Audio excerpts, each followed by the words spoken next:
আসসালামু আলাইকুম। আজকে চতুর্থ দিন আমরা পুবাইলে আছি। আমাদের শুটিং চলছে। এখন নাটক যেটা করব, হুজুরের বউ প্রেগনেন্ট।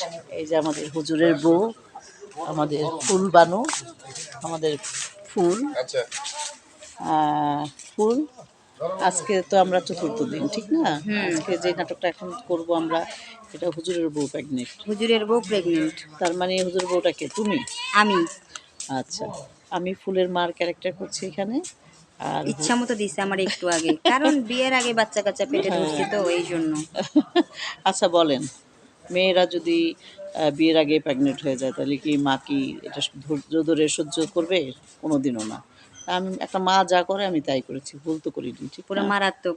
পড়ে যাওয়ারটা যদি থাকতো না আরো সেই হতো। হ্যাঁ, সেই হয়তো না, আমি তো সেটা হইতে দিব না। তুমি যদি একটা অ্যাক্সিডেন্টলি কিছু হয়ে যেত তাহলে তো আমার খবর ছিল। না না, কিসের খবর? কাজের জন্য তো।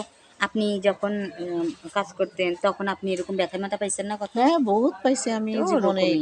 রিয়েল শট দেওয়ার চেষ্টা করছি সবসময়। তো আপুর পেজটা সবাই ফলো করবেন। আমাদেরকে ফলো করলে আমাদেরকে দেখতে পাবেন। আমরা অনেক সুন্দর, সুন্দর কনটেন্ট নিয়ে আসতেছি। আর আপুর ছোট, ছোট ব্লগগুলা পুরা মারাত্মক। আপনারা যদি সাপোর্ট করেন এরকম আমরা আপুর সাথে ভিডিও বানাতে, ছোট, ছোট ব্লগ বানাতে উৎসাহ পাবো। ঠিক আছে না? থ্যাংক ইউ ফুল।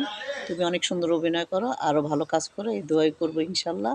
ভালো থাকো, সুস্থ তাহলে থাকো। ভালো, ভালো আর্টিস্টদের সাথে তো ভালো অভিনয় করতে হবে। নাহলে কি আমরা চাঞ্জে থাকবো, মার্কেটে থাকবো? ওকে ফ্রেন্ডস, সবাই ভালো থাকবেন। আল্লাহ হাফেজ। আসসালামু আলাইকুম। বাই।